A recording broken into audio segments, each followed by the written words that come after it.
407 years ago, our fathers brought forth on this continent a new nation, conceived in liberty and dedicated to the proposition that all men are created equal. Now we are engaged in a great civil war, testing whether that nation, or any nation so conceived and so dedicated, can long endure. We are met on a great battlefield of that war. We have come to dedicate a portion of that field as a final resting place for those who here gave their lives that that nation might live. It is altogether fitting and proper that we should do this. But, in a larger sense, we cannot dedicate, we cannot consecrate, we cannot hallow this ground.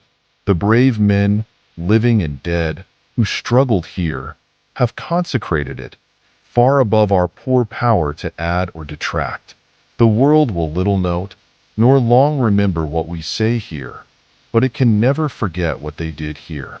It is for us, the living, rather, to be dedicated here to the unfinished work which they who fought here have thus far so nobly advanced.